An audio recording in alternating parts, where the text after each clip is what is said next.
talking about these very rapidly moving waters continuing to go down all the way into Lake Travis. It's just, you would really hold up a lot of resources and, again, risk a lot of lives. So just don't even try to attempt going out on these rivers, on these fast-moving waters.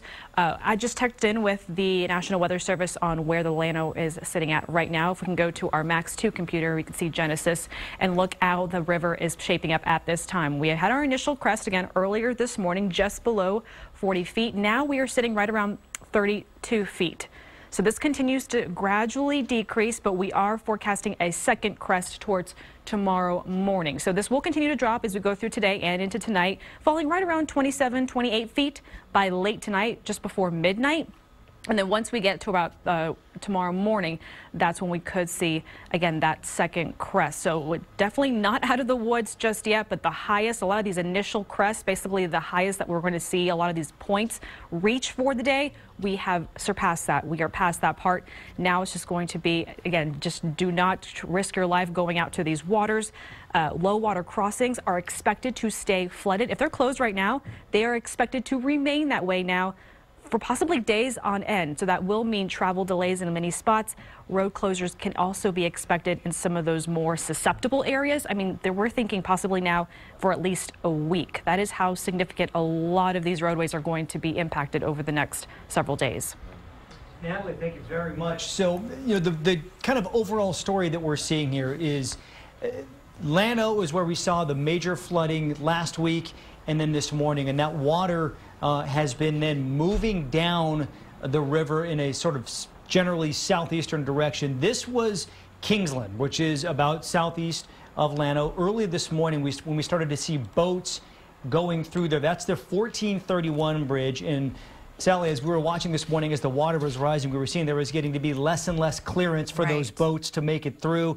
Some of them started to get hung up a little bit. And then as it moved down the river, we would see these boats show up at the Max Starkey Dam, and they'd be broken off. Maybe, you know, if it was a sailboat, the mast would be broken off, or some of these ski boats, that big, you know, arch they have going over the top where they might do wakeboarding from, those were broken off, clearly getting either battered by the bridges or trees that were overhanging on the river as well. And then all that water and that debris was then making its way down here to what was the Max Starkey Dam. Starkey Dam, 10 floodgates now open there. Yes. And so, as we saw earlier, that debris, we saw that video, amazing video of a deck that appeared to be attached to a home or some kind of, you know, dock out there. That went over the edge as well. But we saw, I mean, we were trying to keep track of how many boats. We lost count. We eventually lost count of the number of boats. There's but that video. This is what we were talking about earlier. And we think that's a boat that's underneath this deck as well. Maybe it was a boat that came from further upstream, I think slamming into this. Covered boat. So now it's feeding into Lake Travis now that it went through with the floodgates, and now with the Lake Travis. And I love this right here that you're seeing on your screen. This kind of gives me an idea, and I hope you at home, if you're unfamiliar with how the Highland Lakes work. So where you saw 1431, that bridge that Candy had been live at for quite some time, that is where the Llano River is meeting Lake LBJ, and that is why you saw the Starkey Dam floodgates open to relieve all of that flooding. They were really trying to control the flooding. You saw the video that John was describing of some of the debris going down into Lake Travis. And now that we have Lake Travis, that is also a concern. Then you have Mansfield Dam opening up at least one floodgate that we have a reporter, Brittany Glass, out there. And then there is Marble Falls, the flooding that's happening there. And this is Lauren Landman's video showing us just intense video of beautiful, albeit expensive homes where you see the floodwaters have reached at least the first floor level. And you mentioned this, that, you know, now the plan had been, they'd hoped to keep this water in Lake Travis, but now they've had to open the other dams, letting that water down into the city. So like Mansfield Dam, this is, by the way, back up in Kingsland. This is where Candy Rodriguez was live, where they were doing some high water rescues there. It appears we're seeing the first responders leave that scene. Hopefully that's a good sign. But you brought up the point, which is very good, that because they've now opened Mansfield Dam, that the city of Austin is saying stay off the waterways in the city of Austin as well. So that means Lady Bird Lake, Town Lake, just it's not a safe place to be right now. Yeah, and Lake Travis is so big, guys. We were hoping it would capture all of this flood. Now, it not only looks like we're going to fill the lake in 24 hours, we're going to flood the lake in 24 hours. Let me take you back here to the Weather Center if we could. We've got our Marble Falls camera pulled up behind me. This is fortunately now holding steady. The level of Lake Marble Falls here on our KXAN.com webcams you can check out anytime.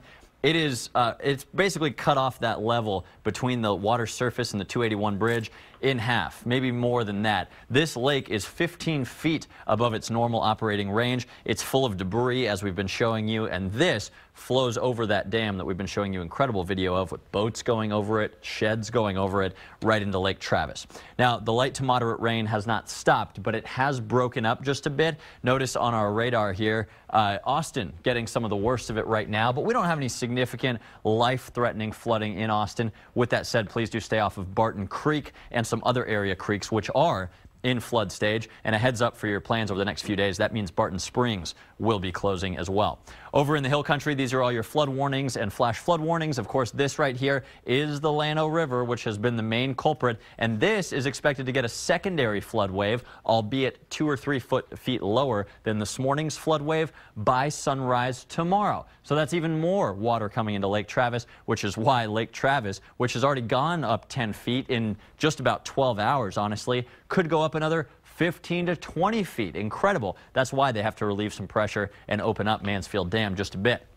Some rain is still falling exactly where we don't need it. Usually we say we'd love it out there, right? But here's the good news. On our high-resolution models, the rain should keep breaking up. You're still not going to see any sunshine today. It's record cold today with a high of 50 degrees in Austin. But look at this. By the time you're tuning back in here for Jim Spencer on the evening shows, we don't have much rain in the forecast. Now, it's going to be cloudy overnight, and we have more rain coming. This is the problem. Could we get another band of heavy rain setting up over the Hill Country tonight? Some of our models are starting to suggest that, so that is absolutely something that we've got to stay on top of with you here for the next few hours.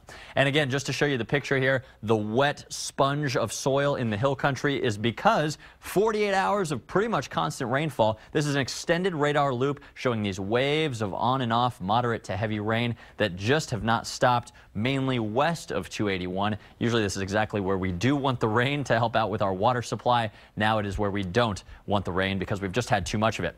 I'm seeing a live picture here from Tom Miller Dam. Are we able to show our viewers that? That's over by Hula Hut, I believe. Yeah. Okay, so now it looks like, and let's see if we can pull that up. There it is. Looks like we have one floodgate, either partially or fully open on Tom Miller Dam. This is right near downtown Austin on Lake Austin Boulevard. As promised, LCRA said they're going to do this at noon. Here we are about an hour after lunchtime, and they have gone ahead and done this. So this means Redbud Dog Park, the island just downstream of this, dangerous flows there. Don't take your dog out there this afternoon. Don't take yourself out there near the water either. And this water does flow into downtown Austin, albeit it should be controlled and the lake should not rise much downtown, if at all. Another interesting thing, we've been watching our lakes lose heat right before our eyes. Ever since this cold front came through a couple of days ago, Lake Travis has been steaming. And you see Lake Austin right there steaming in the foreground. That's because there's about a 30 to 40 degree difference between this record cold day and the warm water. Lake Travis is going to be a much colder lake starting today and going forward. Back to you guys. We're still monitoring a lot here. We've got crews all throughout the Hill Country gathering elements for our evening shows. Natalie Ferrari here working up your latest forecast. And of course, we are all working to keep everybody safe. The main concerns, record flooding along Lake LBJ, Lake Marble Falls, and big rises to come still in Lake Travis.